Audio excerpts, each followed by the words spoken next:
बिस्मिल्लाहिर्रहमानिर्रहीम। अस्सलाम वालेकुम नाज़रीन, मैं वास्मा शिराजी। प्रोग्राम है फैसला आपका। नाज़रीन, 27वीं तरमीम हो गई। 26 का गौगा शोर था उसके बावजूद 27वीं तरमीम जो है वो मंजूर हो गई। अब 27वीं के बाद 28वीं की बाज़गश्त है और उसके ऊपर एहतजाज शुरू हो चुका है। आज आपने देखा कि अपोजिशन जमातें पार्लियामेंट हाउस से सुप्रीम कोर्ट तक गई, उनके साथ कुछ वकला भी थे और जुम्मे से एक बाकायदा तहरीक का आगाज़ करने के लिए तहरीक तहफ़्फ़ुज़ आइन जो है वो मुतहरिक है और उनका ये कहना है कि इसमें सिविल सोसाइटी, मीडिया, वकला, इन सब लोगों को जो है वो शामिल किया जाएगा। इसी दौरान आपने देखा 2 सीनियर जजों का सुप्रीम कोर्ट से इस्तीफ़ा, हाई कोर्ट के एक जज का इस्तीफ़ा और अभी ये भी कहा जा रहा है कि बहुत सारे और जजों के इस्तीफ़े भी जो है वो मुतवक्के हैं। होने क्या जा रहा है, क्या बाकायदा एक तहरीक का आगाज़ होगा? क्या अपोजिशन को इंगेज करने की पॉलिसी इख्तियार की जाएगी? क्या महमूद खान अचकज़ई साहब, जिनका कि अभी तक नोटिफिकेशन नहीं हुआ कायदे हिज़्ब इख्तिलाफ के तौर पर, उनके ज़रिए से कोई पॉलिटिकल डायलॉग की कोशिश होगी? बहुत सारे मौज़ूआत हैं जिसके ऊपर बात हमने करनी है। मीडिया, स्टेट ऑफ मीडिया के हवाले से बात करनी है और इस वक्त जो पाकिस्तान के अंदर सियासी हालात हैं, माशी हालात हैं, उनके ऊपर भी हमारे साथ मौजूद है इस वक्त हुकूमत पाकिस्तान के तर्जुमान की वज़ीर इत्तलात व नशरियात जनाब अता तारड़ साहब। उनसे बात करते हैं। अस्सलाम वालेकुम अता साहब, क्या हाल है आपका? थैंक यू जी, बहुत शुक्रिया। वेल, जज़ाकल्लाह जी, बहुत शुक्रिया आपने वक्त दिया है। अता साहब, पहला सवाल तो यही है कि इस वक्त 27वीं तरमीम के ऊपर इस वक्त शोर मच रहा है बहुत ज़्यादा। उससे पहले 26वीं का था, इस दौरान 27वीं हो गई, अब 28वीं की बात की जा रही है। तो 28वीं तरमीम की वाकई कोई इत्तला है जो कि मुख्तलिफ वज़रा बात कर रहे हैं उसके ऊपर? देखिए, एक तो शोर मुझे कहीं नजर नहीं आया है। मैं बाहर होके आया हूं। जो ऑपोजिशन तासुर दे रही थी कि 27वीं तरमीम के बाद बाहर जाएंगे तो 3-4 लाख बंदा सड़कों पे होगा और वो कहेगा कि हमें ये नामंजूर है, और वो जो सुबह बेनूर वाले नारे लगा रहे थे, लग रहा था कि पता नहीं क्या एक सैलाब आने वाला है। अभी हमने इस्लामाबाद में एक फैमिली फेस्टिवल करवाया है 2.5 लाख बंदे का, और यंगस्टर्स फैमिलीज वहां पे आई हैं। एक बंदे ने भी ये नहीं कहा कि जी देखें ये बड़ी ज्यादती हुई है। वो उन्होंने म्यूजिक एंजॉय किया, खाना एंजॉय किया और घरों पे चले गए हैं। आज भी जो अपोजिशन का एहतजाज था, थे मतलब 50, 100, 150 लोग, और उसमें कोई नामवर वकला भी शरीक नहीं, क्योंकि बार के इलेक्शंस जो हैं वो अपोजिशन की हिमायत याफ्ता ग्रुप हार चुका, सुप्रीम कोर्ट बार एसोसिएशन हार चुके, Punjab bar council, Sindh bar council, Khyber Pakhtunkhwa bar council, Balochistan bar council, ये सारे बार काउंसिल्स के जो इंतखाबात हैं वो अपोजिशन के हिमायत याफ्ता लोग हार चुके हैं। हामिद खान ग्रुप जो है वो हार चुका है, और हुकूमत के साथ हमांगी रखने वाला जो ग्रुप है, जिससे वजीर कानून का राब्ता भी रहता है, वो बड़ा एक्सेसिबल भी रहते हैं, वकला के मसाइल भी हल करते हैं, उनको बरतरी हासिल है। तो ये जो शोरो होगा है, सॉरी टू से, ये बिल्कुल मिसनॉमर है, ये गलत तासुर है। मुझे ये कहीं मौसर तरीके से नजर नहीं आया, क्योंकि इसमें दम कोई नहीं है। अच्छा, तो पहले तो मैं इसको रद्द करना चाहता हूं कि ये 100, 150, 250 बंदे के निकल आने से, वॉक करने से कोई फर्क नहीं पड़ता किसी की सेहत पे। आम आदमी को कोई सरोकार नहीं है। तो उसको पता है कि एक अलग कॉन्स्टिट्यूशनल कोर्ट बना है, जो पिछले 20 साल से अंडर डिस्कशन था। उसको पता है कि इस मुल्क के अंदर अब उसका जो केस है वो जल्दी लगा करेगा। तो इसलिए कोई अवाम के अंदर इसकी कोई मुझे नजर नहीं आई एजिटेशन। दूसरी बात यह है कि देखिए, जो आईनी तरमीम के हवाले से बात हो रही है, वो जब भी मौका आएगा, अभी फिलहाल तो कोई इस पे फौरी डिस्कशन नहीं है, मगर एनएससी के हवाले से, जो लोकल गवर्नमेंट के हवाले से, एजुकेशन के हवाले से और पॉपुलेशन के हवाले से बातचीत हुई है।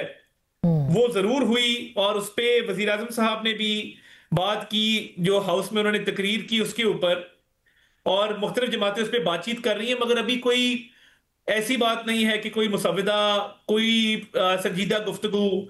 एक ऑनगोइंग डिस्कशन है जो इर्तिका के अमल के तहत ऐसी तरमीम के बाद होती है। मगर फॉर्मलाइज्ड अभी कोई ऐसा प्लान नजर नहीं आता इन द नियर फ्यूचर। यानी एनएफसी के हवाले से कोई जो है वो तहरीक नहीं होगी, कोई तजवीज़ नहीं होगी, क्योंकि हाउस के अंदर तो प्राइम मिनिस्टर ने कहा कि इसके ऊपर जो है वो बाकायदा गौर किया जाएगा। फिर हमने देखा एक मीटिंग थी, वो भी मौखर कर दी गई, इसके ऊपर कंसेंसस बन नहीं पा रहा। तो एनएफसी के ऊपर क्या उसके बगैर कोई तरमीम आएगी जो पॉपुलेशन को सिर्फ फोकस करेगी, या एनएफसी और लोकल बॉडीज होंगे उसके अंदर? देखिए, जब भी इस पे कोई फॉर्मल तरीके से मामलात आगे बढ़े तो फिर डिस्कशन तो सब चीजों पे होगी। आपने देखा कि इस दफा भी जब डिस्कशन हुई तो उसमें पॉपुलेशन शामिल था, एजुकेशन शामिल था, उसके अंदर एनएफसी शामिल था, लोकल गवर्नमेंट शामिल था।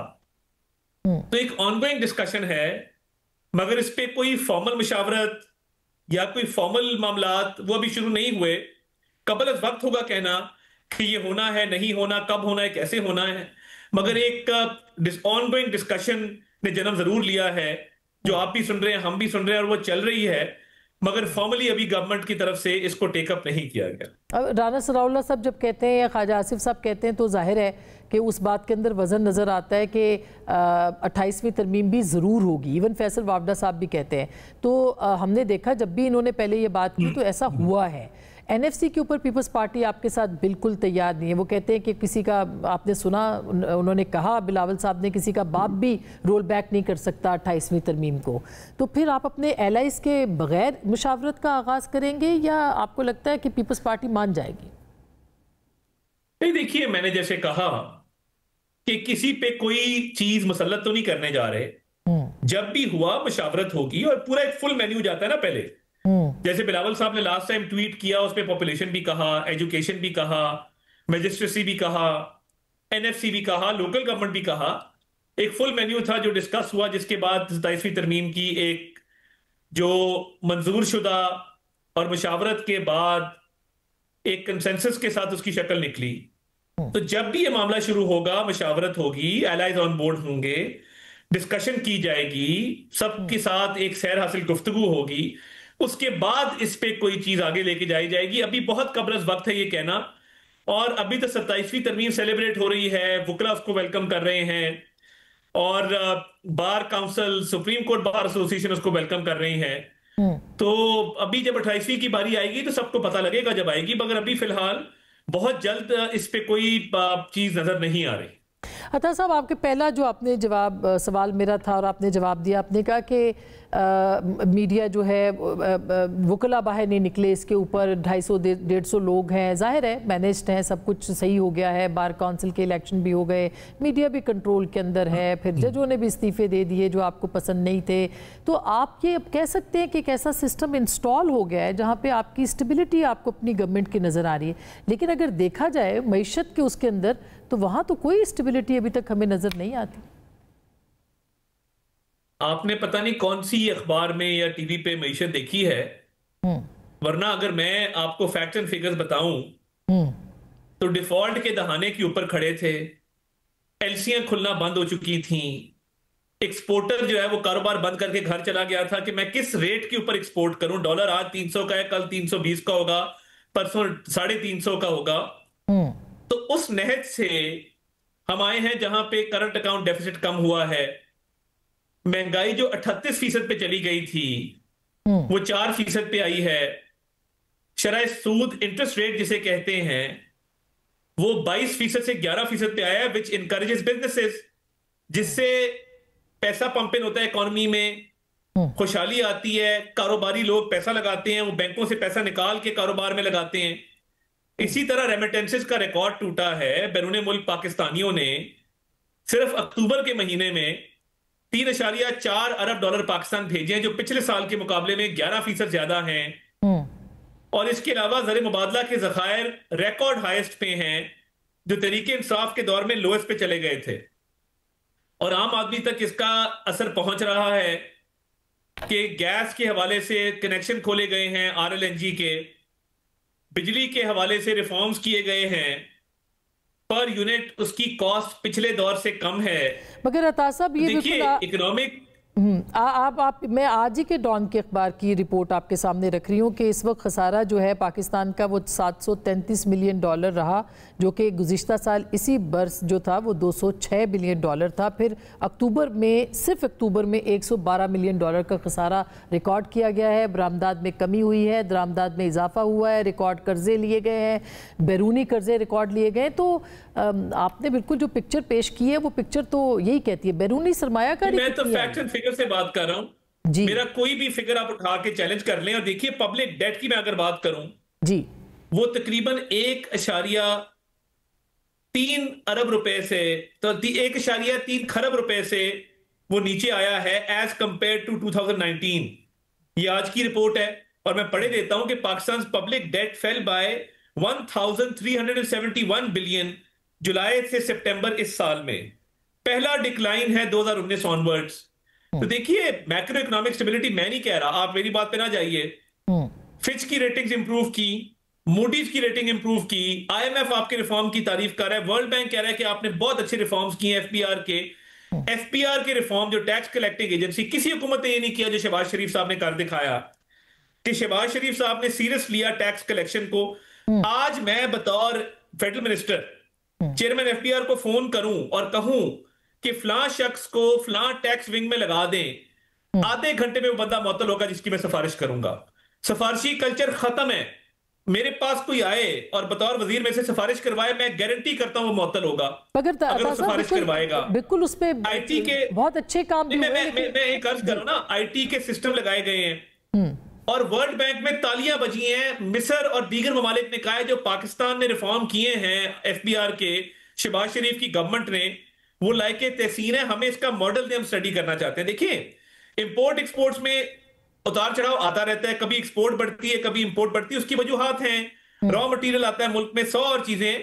मगर दुनिया के मालियाती इदारे, मालियाती जरीदे कह रहे हैं कि पाकिस्तान का डिफॉल्ट रिस्क खत्म हुआ है और इकोनॉमी ऑन द राइज है। यही वजह है कि स्टॉक मार्केट दिन ब दिन जो है वो नए रिकॉर्ड कायम कर रही है, वरना ये कभी भी ना होता अगर इन्वेस्टर्स का कॉन्फिडेंस पाकिस्तान में ना होता। अब मिस्र की तो कोई बहुत आइडियल इकोनॉमी नहीं है, लेकिन चलिए मैं इस पे बहस नहीं करती। चीनी की क्राइसिस, चीनी का बहरान आपकी हुकूमत में आ गया। इस वक्त 200 से ज़ायद, बल्कि 225 के करीब चीनी पर किलो पर केजी बिक रही है। आप नहीं समझते कि ये बहरान क्यों आपकी हुकूमत के अंदर आया और एक अरसे से है, काश्तकार अलग रो रहे हैं, फिर भी आप ये कहते हैं कि गवर्नेंस का फेलियर नहीं है? देखिए चीनी के हवाले से मैं बड़ा क्लैरिटी के साथ आपको बताना चाहता हूं कि जो मिल रूल्स एंड रेगुलेशन को वायलेट करेगी, पहले भी छापे पड़े हैं और बकायदा क्यूआर कोड अब बोरियों पे लगाया गया है, स्मगलिंग बंद की गई है और रेस्ट अश्योर्ड चीनी की प्राइसेस कंट्रोल में रहेंगी। मैं आपको अश्योर करवा रहा हूं on behalf of the government. और जो खिलाफ वर्जी करेगा, लास्ट टाइम भी डीलर से लेके होलसेलर से लेके मिलों तक गिरफ्तारियां अमल में आई थी। मुल्क में गन्ना भी मौजूद है, चीनी भी मौजूद है, शॉर्टेज नहीं है और जो मसनूई किल्लत पैदा करने की कोशिश कर रहे हैं इनके खिलाफ भरपूर एक्शन लिया जाएगा। इंशाल्लाह ये प्राइसेस नीचे आएंगी। किसी को ये काबिल कबूल नहीं है कि प्राइसेस बढ़े और उसकी वजह भी कोई नहीं है कि प्राइसेस जो है वो इंक्रीज हो। ये कुछ लोग इसके पीछे लगे हुए हैं, उनका भरपूर जो है वो सीधे बाप किया जाएगा और मैं आई अश्योर यू मुकम्मल तौर पे जल्दी ये कोई डेडलाइन आपने रखी है कि कब तक किया जाएगा इनका पीछा और इनको? देखिए क्रशिंग कुछ मिल्स ने क्रशिंग स्टार्ट कर दी है, तो बहुत जल्द इंशाल्लाह विद इन फ्यू डेज आप देखेंगे कि इसमें बहुत बेहतरी आएगी। अच्छा ये भी बताइएगा, चूंकि आप ज़ाहिर वज़ीर इत्तलात हैं और आपने जंग के दौरान आपका बड़ा अहम किरदार रहा और आज भी उस मामले के ऊपर बैरूनी महाज पे पाकिस्तान बहुत कामयाबियां समेट रहा है, मगर ये बताइएगा कि आप बतौर वज़ीर इत्तलात कैसे देखते हैं इस वक्त मीडिया प्रोफेशनल्स जो हैं उनको टारगेट किया जा रहा है, 60% उनके खिलाफ जराइम में इजाफा हुआ है, 36 आपके जर्नलिस्ट जो पीका के अंदर जो है वो उनके ऊपर मुकदमात किए गए हैं और इस्लामाबाद में सबसे ज़्यादा हाई रेट है। यानी इनसिक्योरिटी जो इस्लामाबाद के अंदर है वो पाकिस्तान के किसी और हिस्से में नहीं है सहाफ़ियों के खिलाफ। तो बतौर वज़ीर इत्तलात क्यों आप जवाबदेह हैं कि क्यों ये सब कुछ हो रहा है सहाफ़ियों के खिलाफ, क्यों इतने मुकदमात दर्ज किए जा रहे हैं? मैं तो समझता था आप मुझे मुबारक देंगी कि आज जर्नलिस्ट प्रोटेक्शन कमीशन की मीटिंग कॉल कर ली गई है और वो जर्नलिस्ट प्रोटेक्शन कमीशन मुकम्मल कर लिया गया है। जो एक दरीना डिमांड थी PFUJ की, APNS की, CPNE की, अमेंड की, NPC की, तो मेरा तो ख्याल था मुबारक से शुरू करेंगी, मगर चले मैं आपके फैक्ट्स एंड फिगर्स को चैलेंज नहीं करता, मगर मेरा ही दौर है। अल्हम्दुलिल्लाह वज़ीर आज़म शहबाज शरीफ साहब वज़ीर आज़म हैं और जर्नलिस्ट की दरीना डिमांड पूरी की गई है कि जर्नलिस्ट प्रोटेक्शन कमीशन बनाया गया है, जिसमें PFUJ के 3 मेंबरान हैं, जिसके अंदर तमाम union of journalist, Khyber Pakhtunkhwa, Sindh, Balochistan, KPK उनके नुमाइंदगान हैं, RIUJ के नुमाइंदगान हैं, तमाम वर्कर्स जो यूनियंस हैं उनके नुमाइंदगान हैं। तो ये पहली दफा हुआ है कि जर्नलिस्ट प्रोटेक्शन कमीशन अमल में उसका क्याम लाया गया है, नंबर 1। नंबर 2 देखिए, मैं जिम्मेदार हूं। जहां भी किसी जर्नलिस्ट के खिलाफ किसी को खराश भी आती है, आप कभी जरा पूछिएगा अपने रिपोर्टर्स को, अपने अभी अब हम नहीं उसके रिपोर्टर्स को बुला लें, पूछिए कि सबसे पहले मौके पे कौन पहुंचता है। कोई साफी मुश्किल में, पिछले दिन एक साफी गिरफ्तार हुए, तारिक विर्क उनका नाम है, मैं आपको फैक्ट्स एंड फिगर्स के साथ सारी चीज प्रूव करूंगा। RIUJ के वो सदर हैं, उनके साथ बदतमीजी हुई रावलपिंडी थाने के अंदर, हमने नोटिस लिया, नोटिस लेते हुए वो पुलिस एहलकार सस्पेंड हुआ, RPO साहब खुद तशरीफ लाए नेशनल प्रेस क्लब, माजरत की, अफाम तफहीम से मामला हल हुआ और हमने उसका सदेबाब किया, मदावा किया। और इसी प्रेस क्लब के अंदर पुलिस भी दाखिल हुई, जो कि इससे पहले कभी अता साहब पुलिस दाखिल नहीं हुई, मैंने उसका भी अभी तक कोई तदारुक नहीं हुआ। नहीं, उसके लिए कमेटी एक इंटीरियर ने बनाई और मेरा उस पर बड़ा क्लियर बयान है। मैं आज भी स्टैंड करता हूं कि वो इसी तरह जिस तरह मेरे घर पे छापा मारा गया हो, I stand answerable and accountable, और मेरा दरवाजा खुला है हर जर्नलिस्ट के लिए, और मैं उस पर इंक्वायरी हो रही है, वो बिल्कुल रेस्ट अश्योर्ड, इंटीरियर उस पर पूरा जो है वो जवाब देगा। और इसके साथ साथ देखिए, ये कहने की बात नहीं है। अच्छा, आपने कमीशन की बात की थी, ये हमारा बड़ा, देखिए हमारा बड़ा देरीना मुतालबा था कि कमीशन जो है वो सेफ्टी कमीशन या प्रोटेक्शन के लिए कमीशन बनाया जाए, लेकिन उसके पास इख्तियारात कौन से हैं? कि पहले जो इख्तियारात थे कि वो एजेंसियों को भी, सर एजेंसियों को तलब कर सकते थे, अब आपने उसमें अमेंडमेंट डाल दी थी, क्या वो अब वो खत्म हो गया है वो, कि आप एजेंसियों को तलब कर सकते हैं? कमीशन के पास ये इख्तियार मौजूद है अभी? देखिए, जो दरखास्त आएगी वो उसके मेरिट पे, उस पे फैसला होगा, और मेजॉरिटी जो इसमें है वो जर्नलिस्ट की है। ये कोई सरकारी कमीशन सरकारी बाबुओं से या मिनिस्टर से नहीं भरा हुआ, इसके अंदर मेजॉरिटी जर्नलिस्ट की है, और वो अपना भरपूर किरदार अदा कर सकेंगे। इसके साथ साथ उसने मैंने ऐलान किया था नुक्ता प्लेटफॉर्म ने, क्योंकि देखिए इलेक्ट्रॉनिक वालों की भी बॉडीज मौजूद हैं जो प्रोफेशनल बॉडीज हैं, और इसके साथ साथ प्रिंट वालों की भी मौजूद है, डिजिटल की कोई है नहीं। नुक्ता के मैं 10 एम्प्लॉइज को नौकरी दे चुका हूं, जिनको फारिग किया गया था एज पर माय कमिटमेंट। बाकियों के साथ भी स्टैंड कमिटेड, उनका भी हम देख रहे हैं उनको कहां प्लेस अच्छी बात है, अच्छी बात है, लेकिन जो हरासगी के मामलात हैं, आप ये देखें कि एक तो शाहजेब खानजादा का आपने कहा, उसके ऊपर भी डेवलपमेंट क्या है, वो शख्स पकड़ा गया है नहीं, उस पर बताइए। और दूसरा, PMLN की अपनी एक ट्रोल ब्रिगेड भी तैयार हो गई है। अभी आपने बेनज़ीर शाह साहिबा का मामला देखा, तो ये कैसे सहाफ़ियों को यहाँ से कैसे प्रोटेक्ट किया जाए? देखिए, पहली बात तो ये है कि कोई ट्रोल ब्रिगेड नहीं है, and we don't encourage that. हमारी लीडरशिप हमें सख्ती से मना करती है to indulge in these activities, बड़ी क्लैरिटी है। और देखिए, आपकी तस्वीरें मंजरें आप पे आ चुकी हैं ऐसे लोगों के जो कि जुबान ऐसी इस्तेमाल करते हैं, आपकी लीडरशिप उनको फॉलो करती है। मुकम्मल करने दें जी, मुझे सिर्फ मुकम्मल करने दें, बाकी आपका जो हुक्म है सर तस्लीम खाम है जी। अगर ट्रोल ब्रिगेड होती और हमारी स्पॉन्सर्ड होती, तो मैं बेनज़ीर शाह साहिबा से पब्लिकली इजहार अफसोस ना करता, उनके खिलाफ जो हुआ उसकी मजम्मत ना करता, और ट्रोल्स को पीछे से मैसेज करता कि और चढ़ाई करो। अगर ऐसा होता, मैंने आधे घंटे के अंदर मजम्मत की, अफसोस किया और ऑफर किया कि बेनज़ीर शाह साहिबा आप बताइए, हम सख्त से सख्त एक्शन लेते हैं national cyber crime investigation agency के थ्रू या जर्नलिस्ट प्रोटेक्शन कमीशन के थ्रू। उन्होंने शुक्रिया करते हुए ट्वीट किया कि मैं इन कवानीन के तहत कोई कार्रवाई नहीं चाहती। और आज क्या हुआ, उसी अकाउंट से आज सुबह बेनज़ीर शाह साहिबा से माजरत हुई, शर्मसारी का इजहार किया गया, शर्मिंदगी का इजहार किया गया, और कहा गया कि जी मेरी तौबा आइंदा के बाद ऐसा काम नहीं होगा, और सरेआम माफी मांगी गई। ठीक। और शाहजेब खानजादा के उसमें जो उनको हरासा कर रहे हैं उनका भी बताइएगा कि मुझे ये बता दें, मुझे ये बता दें, आपके खिलाफ पूरा प्रोपेगेंडा हुआ कल परसों।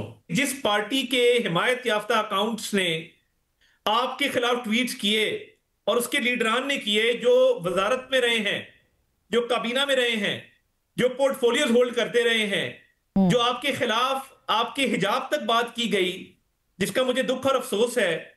मुझे बता दें उनके पार्टी की लीडरशिप और उन अकाउंट्स ने जिन्होंने इसको प्रमोट किया, आपसे माजरत किया आज तक? मैं वजीर इत्तलात हूं, नहीं मैं पार्टी का लेकिन हम उनसे सवाल भी नहीं पूछ रहे ना, हम आपसे सवाल पूछ रहे हैं, वो तो मैं आज कर रहा हूं ना। जी जी देखिए, एक तो बेनजीर शाह साहिबा के मामले में मैंने आपको बड़ा क्लियर कहा कि कानून के मुताबिक कार्रवाई के लिए हम तैयार थे। उन्होंने मना किया और उस अकाउंट ने माजरत कर ली, वो मामला सेटल हुआ। नंबर 1, शाहजेब खानजादा साहब वाला इशू मुकम्मल सुराग लगा लिया गया है। गुजरावाला के ये रिहायशी हैं, रियल एस्टेट एजेंट हैं ओंटारियो कनाडा के अंदर, और ये वहां पे बाकायदा तौर पे तहरीक इंसाफ के रुकन हैं, और कानून के मुताबिक मुकम्मल कार्रवाई अमल में लाई जाएगी। और ये रविश अब बंद होगी कि किसी को हाउंड करो, किसी खातून की वीडियो लगा दो, किसी को कुछ कह दो। Let me assure you, some examples will be set, मिसालें कायम होंगी तो ये मामला बंद होगा, और ये किसी सूरत भी इसको इनकरेज नहीं किया जा सकता। और देखिए, मैं आपके सामने जवाब दे बैठा हूं जी, आप सिर्फ जाके नेशनल प्रेस क्लब में मेरी शोहरत पता कर लें, आप तमाम प्रोफेशनल बॉडी से पूछ लें, पीएफयूजे से पूछ लें कि उनके मसाइल के हल के लिए क्या मैं उनसे दो कदम आगे चलता हूं। आपसे शिकवा नहीं है, लेकिन सिस्टम बहरहाल ऐसा है जिसके ऊपर सवाल उठाए जाते हैं, और यही हमारा काम भी है कि हम सवाल उठाएं। मैं ये भी जानना चाहती हूं, गुजरावाला में लोग तैयार थे, उस शख्स के घर जाने को मैंने मना किया, और वो बड़े लोग मुश्तैल हैं, वो कहते हैं कि एक एंकर के साथ ऐसा कैसे हो गया, और वो हमने बड़ी एक पीस मेंटेन किया हुआ है। हम नहीं चाहते बात आगे बढ़े, मगर ये सिलसिला इस मुल्क में बंद होगा कि आप किसी के भी पीछे चले जाएं, फैमिलीज के साथ आप उनको हाउंड करें और उसके बाद अपना पॉइंट प्रूव करें। This will come to an end इंशाल्लाह ताला। हमारा तो एक पर्सनल स्टांस है कि पीका को हमने नहीं इस्तेमाल करना, मैं खुद उसको अवॉइड करती हूँ, मगर कहीं ना कहीं इसको रोकना पड़ेगा। ये भी मुझे बता दें अता साहब कि चूंकि अब कुछ ही वक्त रह गया और मैं तो बहुत से सवालात पूछना चाह रही हूँ, लेकिन टाइम आपके पास कम है। मैं ये जानना चाह रही हूँ कि अब पॉलिटिकल इंगेजमेंट की तरफ कैसे बढ़ेंगे? आपके ख्याल में सब चीज़ें तय हो गई हैं जो आप चाहते थे, अब क्या आप महमूद खान अचकज़ई साहब के ज़रिए से पीटीआई को इंगेज करेंगे?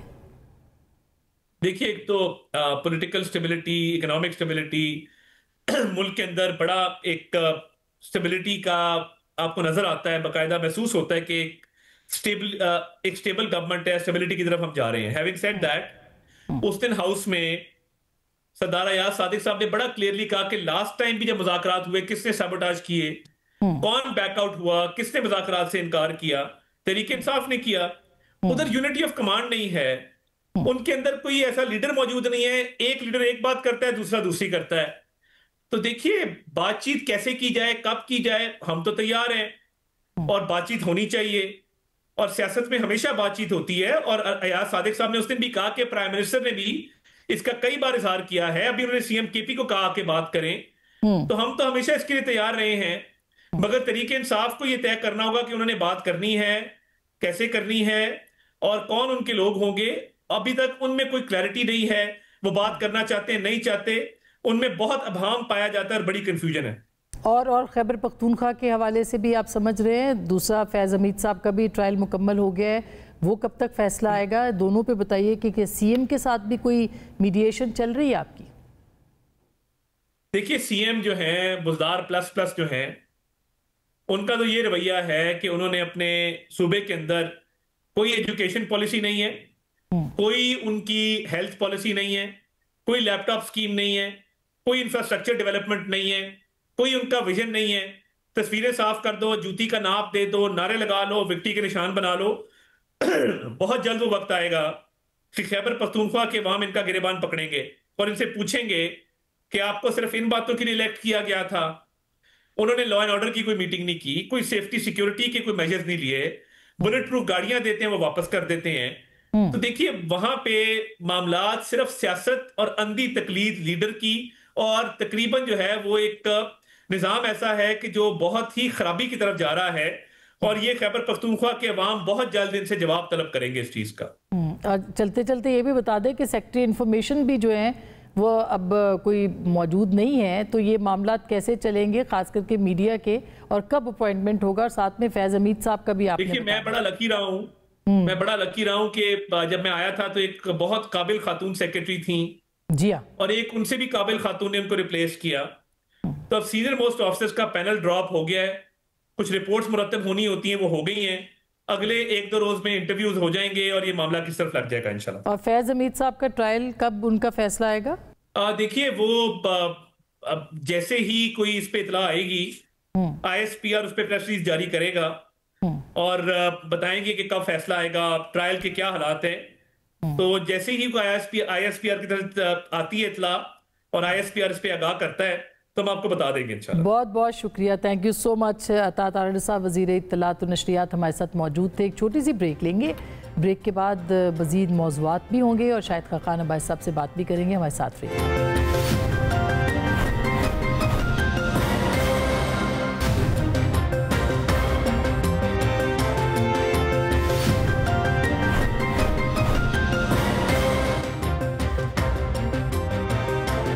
Welcome back. एक दफ़ा फिर आपको खुश आमदीद कहते हैं। ब्रेक से पहले हमारे साथ अता तारड़ साहब थे, वज़ीर इत्तलात व नशरियात, और उनसे हम बात कर रहे थे अपोजिशन का क्या इरादा है। आज ये कहा गया है कि जुम्मे के दिन से तहरीक का आगाज़ होगा और तहरीक तहफ़्फ़ुज़ आइन ने, महमूद खान अचकज़ई साहब ने यह अनाउंस किया। अपोजिशन बिखरी हुई है, पोलराइजेशन है, क्या एक एजेंडे पे आ सकेगी, मौलाना फजल रहमान साहब को मना सकेगी, अवाम पाकिस्तान उनके साथ होगी, और क्या होने लगा है। इन सारे मामलात के ऊपर हमारे साथ मौजूद है साबिक़ वज़ीर आज़म जनाब शाहिद खाकान अब्बासी साहब। अस्सलाम वालेकुम अब्बासी साहब, बहुत शुक्रिया आपने हमें वक्त दिया है। शुक्रिया जी। तो सर, अपोजिशन हमें नज़र आती है, वो कुछ थोड़ी देर के लिए आज एक एहतजाज किया गया था और उसके बाद फिर हमने देखा कि वो नहीं है, मगर बतौर अपोजिशन आप भी अपोजिशन की जमातों का एक हिस्सा हैं मगर एक बाकायदा हिस्सा नहीं है।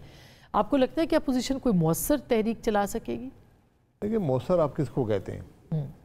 पार्लियामान ने तो 27वीं तरमीम पास कर दी, पहले 26वीं की, अब 27वीं की, 28वीं, 29वीं, 30वीं सब कर देंगे। क्योंकि जब आपको इस बात की परवाह ही ना हो कि मुल्क के आइन की हमने जो हैयत है वो बदल दी है, हमने इस बात की परवाह ही नहीं है कि हम क्या तरामीम कर रहे हैं। आप ये दोनों तरामीम देख लें, इसमें एक बात भी, एक लफ्ज़ भी पाकिस्तान के अवाम की बेहतरी का नहीं है, ना मुल्क की फलाह का है। ये सिर्फ जुडिशरी पर कब्ज़ा करने का तरीका है, कुछ मुराद लेने का तरीका है, कुर्सियों को मजबूत करने का, इस्तिस्ना हासिल करने का। ये तो जो हमारे हुक्मरान हैं वो अपने आप को मजबूत करना चाहते हैं। फिर मुल्क कैसे चलेगा? अगर आपके पास 2/3 अक्सरियत हो तो आपके वो काम नज़र आने चाहिए जिससे मुल्क की बेहतरी हो, मुल्क के जो मसाइल हैं वो हल हों। मसलन आप आज सबसे बड़ा मसला क्या है मुल्क का? कोई रूल ऑफ लॉ नहीं है। उसके लिए कुछ आप तरमीम कर सकते हैं। इलेक्शन हमारे चोरी हो जाते हैं, उसके लिए कोई तरमीम कर सकते हैं। लेकिन अपोजिशन बैठने को तैयार नहीं है ना हुकूमत के साथ। सबसे बड़ी जमात पाकिस्तान तहरीक इंसाफ है, वो कहते हैं हमने हुकूमत से बात ही नहीं करनी। ये अपोजिशन की मर्जी से हुआ है ये तरामीम। आपको नहीं लगता कि उनकी मर्जी इसमें शामिल थी, वरना कोई टफ टाइम मिलता नहीं? वहाँ कोई पूछने वाला नहीं, एक तरफा कार्रवाई होती है। जिस असेंबली और सेनेट के अंदर अपोजिशन लीडर ही ना हो, उनको मानते ही आप ना हो, तो फिर कैसे चलेगा मामला? तो आज ना आईनी कदरें हैं, ना जमहूरी रवायात कोई परवाह है, ना पार्लिमानी रवायात की परवाह है।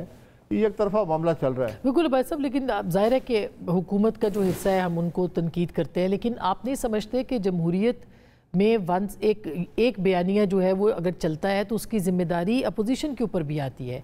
बिखरी हुई अपोजिशन है, इतनी बड़ी जमात है, 80 की सीटें तो नेशनल असम्बली के अंदर सिर्फ पाकिस्तान तहरीक इंसाफ की हैं, फिर बाकी जमातें भी हैं, फिर आप लोग भी हैं, सब मिलके भी कोई प्रेशर तो बिल्डअप नहीं कर पा रहे। नहीं, ये तो नाकामी है PTI की कि वो अपोजिशन का रोल अदा नहीं कर सके। ये भी हकीकत है कि अदा करने भी नहीं दिया जाता। जब आपके पीछे पुलिस लगी हो, पर्चे हर जगह दर्ज हो, पार्लियामान के अंदर भी आपको बात करने का मौका ना मिले, तो फिर अपोजिशन क्या कर सकती है? लेकिन कम से कम उनको अपना मौक़िफ़ बड़ा वाज़ेह करना चाहिए।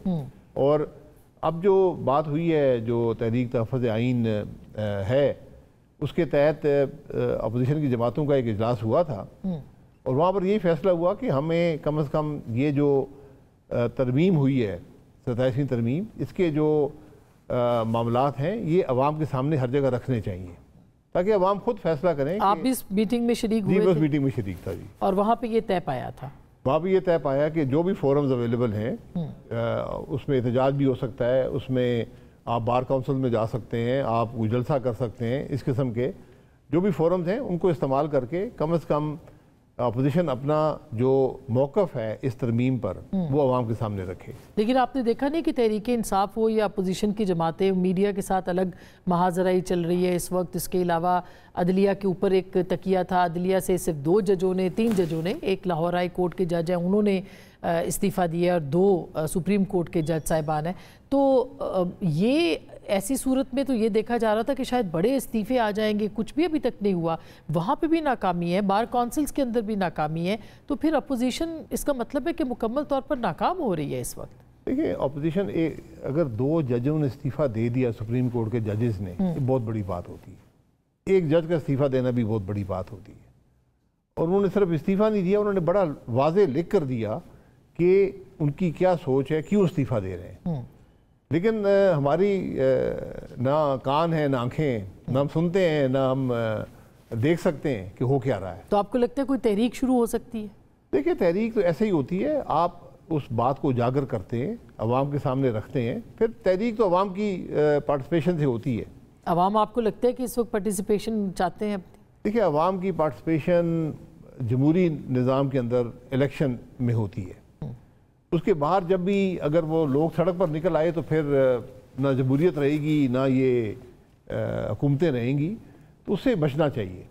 ये किसी वक्त भी ये लावा फट सकता है। जो मुल्क की आज मईशत है, जो अवाम के अंदर एक मायूसी और बहसी है, इसको ख़त्म करने की ज़रूरत है। तो ये अवाम को तो सियासी जमातें मुतहरिक करती हैं। अगर 80-85 के करीब जमातें हैं जिनमें 3-4 तो बड़ी जमातें हैं, अगर वो मुतहरिक नहीं कर पाई अभी तक, तो आपके ख्याल में फिर लोग खुद ब खुद ही सड़कों पे निकलेंगे? नहीं, देखिए आज एक खौफ है, इसमें कोई शुबा नहीं है, एक खौफ है। जो कुछ हुआ है पिछले 6-8 महीने के अंदर मुल्क के अंदर, इस्लामाबाद में हुआ, अभी आपने TLP के मामला देखे, खौफ पैदा हुआ है। क्योंकि आज मुल्क के अंदर कोई कानून नहीं है। हुकूमत जो चाहे आपके साथ कर सकती है, आपको जेल में डाल दे, आपको अंदर कर दे, आपको गोली मार दे, कोई पूछने वाला नहीं है। और अब 26वीं और 27वीं तरमीम के बाद तो आप किसी अदालत में जाने के काबिल नहीं है। कहाँ जाएंगे, क्या बात करेंगे, किससे करेंगे? नहीं, आईनी अदालत तो मौजूद है ना सर, वहाँ तो आईनी अदालत लगाई हुकूमत ने, बनाई हुकूमत ने। तो पहले कौन सी अदलिया आज़ाद थी? सर बेंच हुकूमत बना, जब पहले कम से कम कुछ तो थोड़ी बहुत आज़ादी हासिल थी ना। आप रिट पिटीशन हो जाती थी, वो सुन ली, कॉन्स्टिट्यूशनल पिटीशन होती थी, सुनी जाती थी। अब वो मामला ख़त्म हो गए।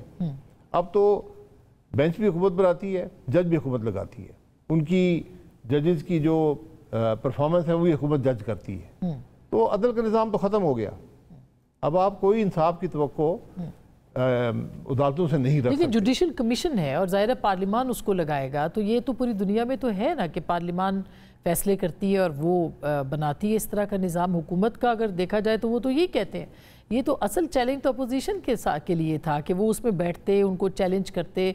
आपको नहीं लगता वॉक ओवर दिया गया हर चीज़ के अंदर? सर वॉक ओवर ही है ना। देखिए अक्सरियत जब आपके पास हो, और अक्सरियत जैसे पैदा की जाती है हम सब जानते हैं, वो तो पास होना ही होना था। पिछली दफ़ा एक रुकावट डाली थी मौलाना साहब ने, लेकिन इस दफ़ा उनकी भी पास भी अददी अक्सरियत नहीं थी कि वो कुछ कर सकते। तो ये रवैये की बात होती है। आप आईनी तरमीम जब करने जा रहे हैं तो कंसेंसस पैदा किया जाता है, एक नेशनल डिबेट क्रिएट की जाती है। आप अखबारों में एडिटोरियल्स आते हैं, लोग लिखते हैं, खबरें आती हैं, बार काउंसिल में डिस्कस होता है कि हो क्या रहा है। इतनी बड़ी तब्दीली आप करने जा रहे हैं कि आप पहले कॉन्स्टिट्यूशनल बेंच बनाए, अब आपने कॉन्स्टिट्यूशनल कोर्ट बना दिए, और उनकी जो तरीकाकार है, ये बहुत मेजर तब्दीलियां हैं। तो इसलिए आपका और कोई रिजेंटमेंट इस वक्त नहीं है कहीं से भी, ना बार से ना कहीं और से, ना सियासी जमातों से। तलवारें चलाएंगे, गोलियां मारेंगे। पहले आपने देखा 2007 में या उससे पहले जब भी जुडिशरी के साथ छेड़छाड़ हुई, अवाम भी निकले, वकील भी निकले, सिविल सोसाइटी भी निकली। वो भी लंबी कहानी है। वो आपसे सुननी है किसी वक्त। लेकिन आपका नाम जो है वो जनरल फैज़ की जो गवाहान है उनकी फहरिस्त में आ रहा है। ये मैंने पूछना, एक छोटी सी ब्रेक ले लूँ। ब्रेक के बाद ये सुनने में आ रहा है कि जनरल फैज़ का जो मुकदमा है वो जल्द उसका नतीजा निकलने वाला है, यानी कंक्लूड हो गई है उसकी जितनी भी प्रोसीडिंग है, अब सिर्फ फैसला आएगा। और एक नाम जो गवाहों का था वो शाहिद अब्बास साहब का भी था। एक ब्रेक लेते हैं, ब्रेक के बाद उनसे इस बारे में पूछेंगे और होने क्या जा रहा है आगे उस पर भी बात करेंगे। हमारे साथ रहिएगा।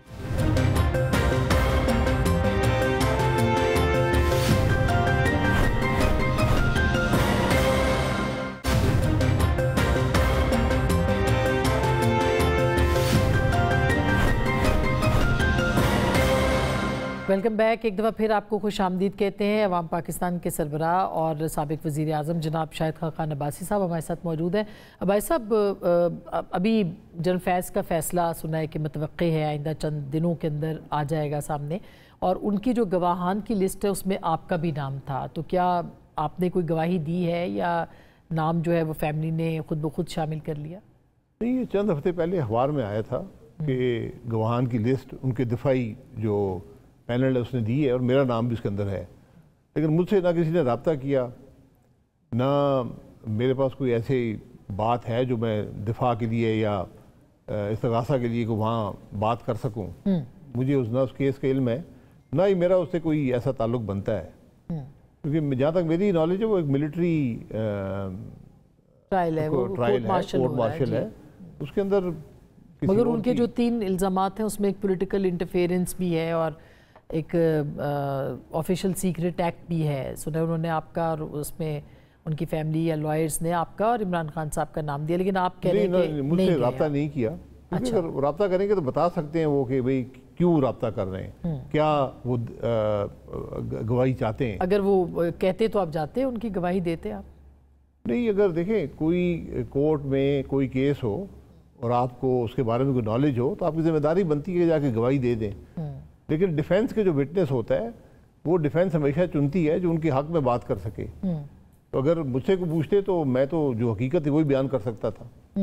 इसलिए मेरा ये दुरुस्त खबर नहीं है। ये खबर शायद दुरुस्त हो, क्योंकि जो दिफाई जो लॉयर्स होते हैं वो बहुत से नाम लिख देते हैं कि ये पोटेंशियल विटनेसेस हैं, जरूरी नहीं कि उनको बुलाया भी जाए। आप देख क्या रहे हैं सर? जाहिर है कि ये अगर फैसला आता है उसमें 2-3 उनके ऊपर इल्ज़ामात हैं तो एक ट्रेंड तो सेट होगा, एक तहारत का अमल जो अंदर से कहा जा रहा है, ये एक कितना बड़ा केस होगा कि पहली बार किसी DGI को जो है वो कटहरे में खड़ा होना पड़ा है, तो इसके असरात क्या होंगे? और क्या आपको लगता है कहीं ना कहीं इमरान खान साहब के साथ भी ये कनेक्ट हो सकता है मामला? मुझे नहीं पता केस क्या है और क्या गवाही आई है या नहीं आई, ये तो अब जब केस की डिटेल्स आएंगी तो सामने। उसमें जो फौजी अफसर होता है अगर वो खुद कोई अमल करे बगैर इख्तियारात के और बगैर अहकामात के तो फिर उसके खिलाफ कार्रवाई लाजिम होती है, जिसके लिए कोर्ट मार्शल का ऑफेंस बनता है। तो ये फौज ही डिटरमिन करती है कि कोर्ट मार्शल का ऑफेंस बनता है या नहीं बनता, अगर बनता है तो किस नौइयत का है। तो उनका अपना एक निज़ाम है, आर्मी एक्ट के तहत कार्रवाई होती है। तो सर अब 28वीं तरमीम के बारे में आपका क्या ख्याल है? क्योंकि कहा जा रहा है कि वो भी जल्द आएगी और गवर्नमेंट उसके ऊपर काम करना शुरू हो गई है, वज़रा के स्टेटमेंट्स आ रहे हैं NFC के हवाले से भी और दीगर।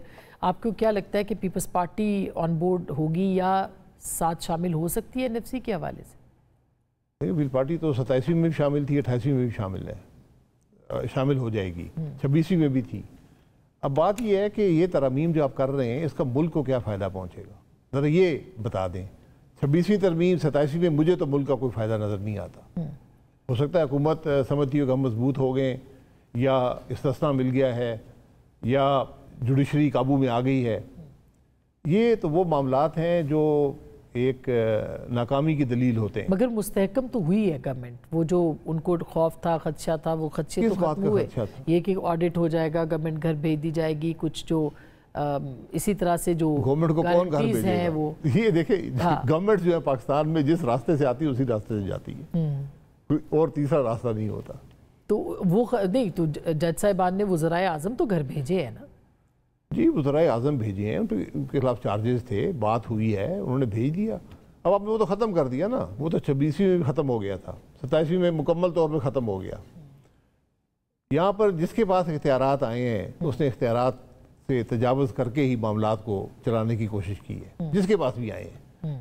आप जुडिशरी के पास आए, उन्होंने भी यही काम किया। अब पार्लियामान के पास आए, वो यही काम कर रहे हैं, एग्जीक्यूटिव भी यही काम कर रही है। तो मुल्क का क्या बनेगा? किसी ने पाकिस्तान के बारे में सोचा है कि पाकिस्तान के हालात कैसे दुरुस्त होंगे, पाकिस्तान के अवाम के बारे में सोचा है कि उनके लिए क्या सहूलत हम दे सकते हैं, उनके हालात कैसे बेहतर कर सकते हैं। अगर मेरे पास 2/3 अक्सरियत हो तो मेरी सबसे पहली जिम्मेदारी है कि मैं वो काम करूं जिससे मुल्क के हालात दुरुस्त हों।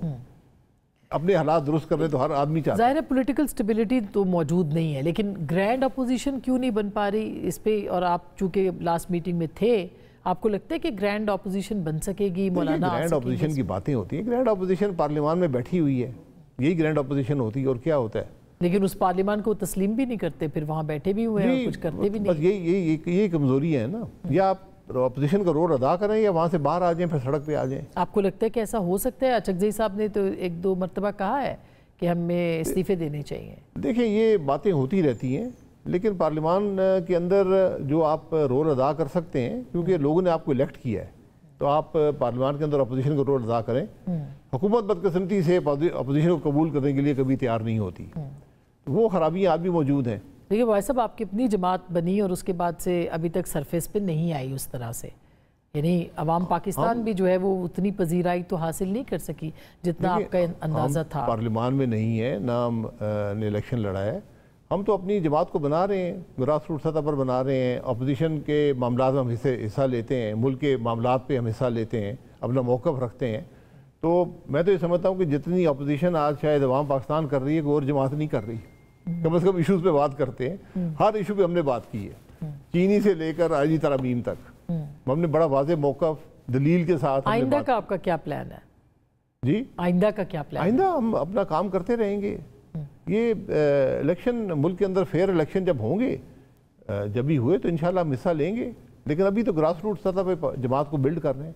और ग्रैंड अपोजिशन का भी कोई आपको नज़र नहीं आता कि? तो ग्रैंड अपोजिशन एक इस्तिलाह है जो मीडिया इस्तेमाल करता है। सारी सियासी जमातें अगर इकट्ठी होंगी, जैसे कि हमने देखा आपके जब आप अपोजिशन में थे, आप लोगों ने बनाई, और पीडीएम की गवर्नमेंट बाद में आई, तकरीबन इकट्ठी हैं, मौलाना साहब हैं। जमातें इस एक नुक्ते पर इकट्ठी हो सकती हैं, वो आइन के दिफा पर है, उस पर हमें उनको इकट्ठा होना चाहिए, क्योंकि ये सबसे ख़तरा जो इस वक्त मुल्क को है, वो जो जिस तरह आइन को मसख किया जा रहा है, और उसके खिलाफ खड़ा होना ज़रूरी है। बहुत शुक्रिया sir, thank you so much. अब आइन के दिफा के लिए अपोजिशन जमातें क्या लाएअमल इख्तियार करेंगी? जुम्मे को अगर तहरीक का वो कह रहे हैं आगाज़ होगा, तो किस तरह से होगा, लाएअमल क्या होगा? ये बहुत सारे सवालात हैं जो कि अभी भी बाकी हैं। गुफ्तगू आपने सुनी, फैसला आपका।